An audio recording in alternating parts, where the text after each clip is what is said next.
and joining me will be Latier and Katie to discuss the Parcc testing. I will be giving a general overview, the introduction to Parcc testing, and what the purpose of this new form of testing is. So I bet you're wondering, what is Parcc testing? Parcc is based on the core belief that assessment should work as a tool for enhancing teaching and learning. Because the assessments are aligned with the new, more rigorous Common Core state standards, they ensure that every child is on path to college and career readiness by measuring what students should know at each grade level. They will also provide parents and teachers with timely information to identify students who may be falling behind and need extra help. So, where is Parcc testing being used? Parcc is being used in Arkansas, Colorado, District of Columbia, Illinois, Louisiana, Maryland, Massachusetts, New Jersey, New Mexico, New York, Ohio, Rhode Island, and many other states. The states in Parcc educate millions of elementary, middle, and high school students across the country. The duration of Parcc testing is 11 hours of testing spread over the time period of 13 days. Wow, that's a lot of days of testing, I think. Personally, I could never have done that in school, so I can't imagine these students. With up to 3 hours of testing at a time. The grade levels being tested are grades 3 through 11. Parcc measures writing and mathematics at every grade because it is key to showing readiness for the next academic work level. And in high school, readiness for college and career levels. So, how is this testing given? The test is given in two sections. One section is given around early spring, so like March, and the end assessment is distributed to the students just shortly before the end of the school year, so say come May. First, the spring assessment around March. This section requires long questions which typically require more steps. This section measures critical thinking, reasoning, and the ability to apply skills and knowledge in reading, writing, and mathematics. Students are to read passages from real text, fiction, and nonfiction, and sometimes watch videos or listen to audio. Then they write about the footage and they have just worked with. They also solve multi-step math problems that require reasoning and address real-world situations. This allows students to reason mathematically, make sense of quantities and their relationship to solve real-world problems, and show their understanding. Many previous assessments focus mostly on route procedures only. The Parcc test provides students who are not particularly good at taking standardized tests with more of an opportunity to achieve. Then comes the end of the year assessment around May. Students participate in the end of the year component shortly before the end of the year. Say come May, and probably like May or June. This section consists of innovative short answer questions and items to measure concepts and skills. Students demonstrate their understanding of literature and informational reading passages and give definitions of words based on their reading of text rather on memorization. They also will be able to demonstrate understanding of mathematical concepts and procedures for short applications. So what is the purpose of breaking the test into two sections? Well, to begin with, it's a very big test, and also it allows to measure different kinds of knowledge and skills. Students are tested in the subjects of English, language arts, literacy, as well as mathematics. So the Parcc tests are being administered online during school hours. Although paper and pencil versions are available for schools who are not prepared for online-based versions, or if the test is not compatible with the devices that the particular school uses in its computer labs. So the purpose for this testing? What makes these tests different from old standardized tests? Old tests' main focus was having the students justify the correct answer based on multiple choice answers. This new Parcc test is looking to make sure that students understand and can apply concepts they learn in school. So this will benefit the students in the long run. Well, that's about all I have for the introduction of Parcc testing. And Katie, I'll hand it over to you. Okay, but before I start, are there any resources that can help students and teachers get ready for the Parcc test? Oh yes, there's great resources. Online, if you go to the Parcc home webpage, well, you'll find all kinds of resources. Right here, I'll walk you through what I've learned from doing my research. So here you see the Parcc homepage. And if you go to the top, it gives you all different kinds of options to pick from.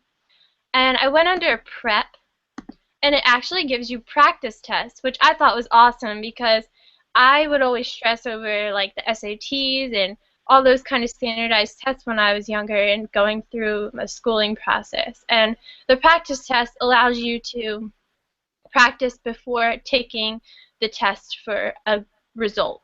So I think this is a great place to gather resources for taking and preparing for both teachers, parents, and students. And that's about it. I'll hand it over to you, Katie. Cool, thanks. All right, so I'm going to talk about the pros to the Parcc test. Now, basically the simplest way I can say is the Parcc makes sure that students are ready for life after high school, no matter what path they decide to take, if they want to go to college or if they want to continue right into a career. Now, unlike other standardized tests that use standard multiple choice questions to test how well a student retains knowledge, the Parcc gives performance tasks, which are open-ended questions that are designed to assess more complex skills that future employers are going to look at, like critical thinking. A performance task can ask a student to use their knowledge of recycling to try and persuade someone to start recycling. They have to generate the answer themselves from what they already know about the topic, which shows how well they put their knowledge to use in real-life situations. The students are assessed on the quality of their answers, showing which students are high-performing and which students are low-performing. I'm going to show you the rubric to which these open-ended questions are graded to.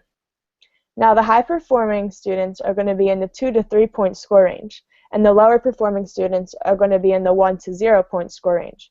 You can see how each score point range has its own criteria of what needs to be met. The more in-depth a student's answer is, the more clearly and concisely written, and the amount of knowledge that is demonstrated in the answer determines how many points an answer is going to receive. The rubric gives us a good idea if the student is on track, or if they are behind where they need to be. And if they are behind, it shows us which skills the student needs to work on. Now, the Parcc gives schools an easy and more efficient way to evaluate students. So if a student needs more help with a certain skill, or if they are more advanced than others in their classroom, this can help teachers to individualize their coursework to make it challenging and beneficial for every student in the class. So one student doesn't have too easy of a workload, and another student doesn't have too much of a workload. Hopefully, this is going to help students from falling behind and falling through the cracks, and they somehow still slide through year after year in school. In high school, for example, I had a couple of classmates in my English class that had a lot of trouble reading out loud. I never understood how you can make it all the way till sophomore year in high school and have trouble reading out loud, but it happens. So hopefully this test is going to give us a better idea of a student's individual progress, and it can help them develop the skills they need to be successful at the next grade level so they don't fall behind like that. Now, since the test will evaluate reading and writing at every grade level from 3rd grade to 11th, we can see how students are improving year to year. And this will help us determine if the student is going to be college ready and make their first year of college a success. Now, at the time, the Parcc isn't a requirement to advance to the next grade level, but personally, I think it would be a great idea to make it so, because it's a great tool to make sure that everyone has the basic skills they need to be successful in the upcoming grade and that no one gets in over their head. Now, another good thing that is coming from the Parcc is community colleges are considering using the test scores from the Parcc to eliminate college course placement testing. So the test scores will be compared to the AccuPlacer, SAT, and the ACT tests. And students who meet the cutoff score for college readiness on the Parcc will be exempt from course placement testing when they start community college. Instead, they will be placed in the classes based on their Parcc test scores. Students who do not meet the cutoff score, though, they will be offered an additional classes while they are still in high school or the summer between their last year of high school and their first year of college. And this is going to help them gain and improve their skills, so hopefully they won't have to take remedial courses in college, which is going to save them time and money. Now, this test also helps teachers to assess themselves, because it shows what part of the curriculum needs to be covered more in class and what is already being covered sufficiently. Since the Parcc is given twice a year, once in the middle and once at the end of the school year, teachers can see how not only their students have improved throughout the year, but they can see how any changes they made to their teaching style or any changes they made to the curriculum have paid off. So basically, to summarize, the Parcc gives us a better assessment than the standardized tests we have today, like the New Jersey Ask and the HESPA. and actually eventually the park will be replacing these tests, which means overall that's less testing a student has to do. The park will also replace college placement testing, helping save students time and money. The park gives us a better assessment than any test we have today because it requires students to put their knowledge to use in real-life situations. And we can make sure that students are on the right track with the Common Core standards so they will be successful later on in life. Now I'm going to give it to Latira to give us the cons. Thank you, Katie. So along with the pros must come cons.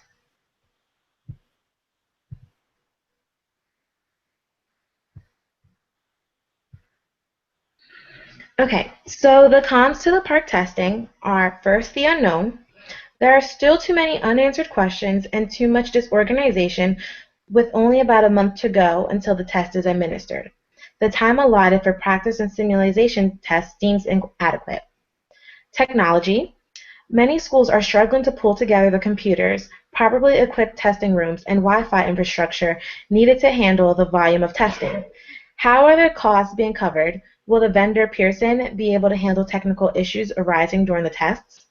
Math calculator.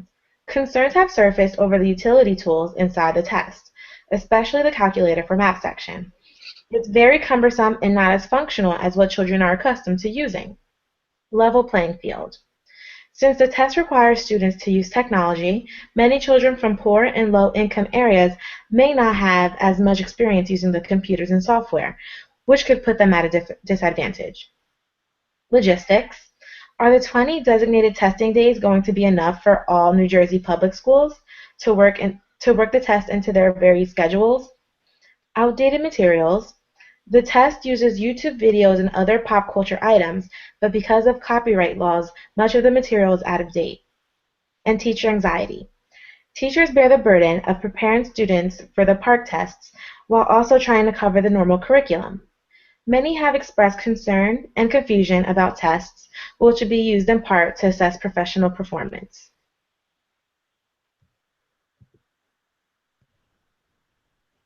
Along with the uncertainty of the tests, many students have voiced their opinions about it.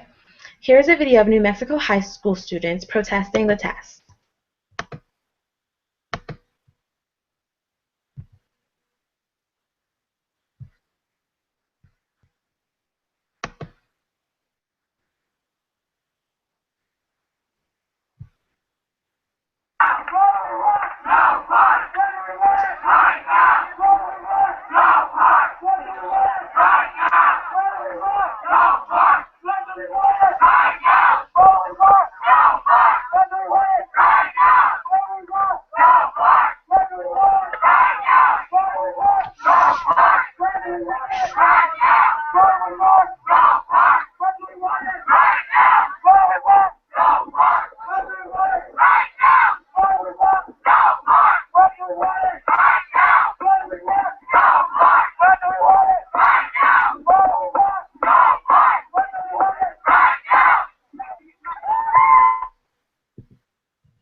New Mexico is not the only state whose students do not like the park test. A 16-year-old sophomore in New Jersey explains why she is opposed to the test. Marina Ford takes classes which are either honors or advanced placement. She was misinformed that the park test was needed to graduate high school, so she thought it was mandatory to take. Once in a testing room, she realized the test was not what it was made out to be. Ford says the test was very difficult to take on her school's Chromebooks. Typing out essays took longer than usual and were hard to do without a keyboard. In addition to that, the questions were vague and answers were opinion-based. The park test was a waste of her time and discouraged her for future testing. More students in Chicago say they are not against standardized testing whatsoever. They would rather a test come from the state they reside in than a test that comes from a private company. Students are not the only people with concerns about the park test. There are many parents who have also voiced their unhappiness. Brandon Smith, a Mississippi father, will not allow his son to take the park test.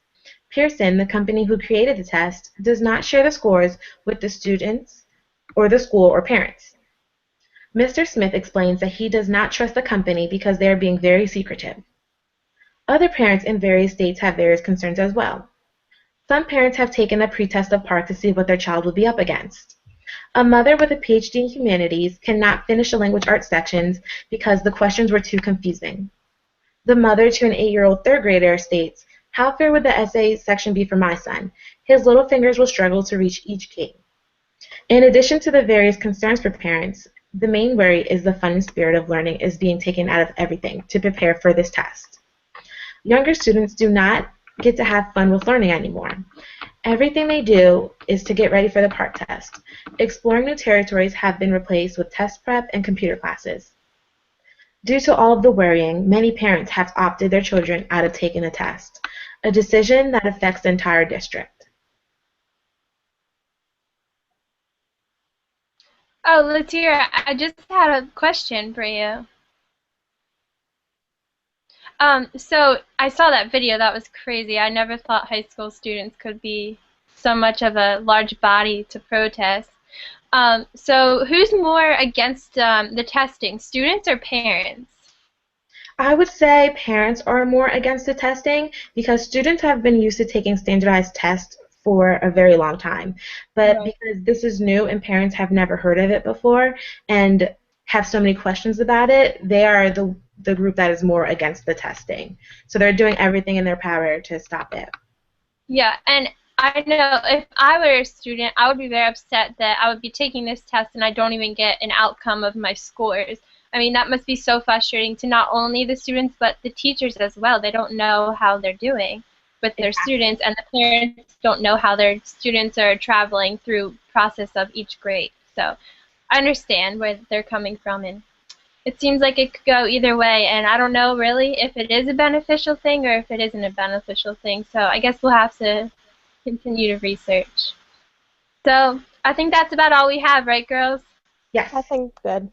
Okay, well, thanks for listening, and we hope you've learned a lot about the Parcc testing. So we'll see you later.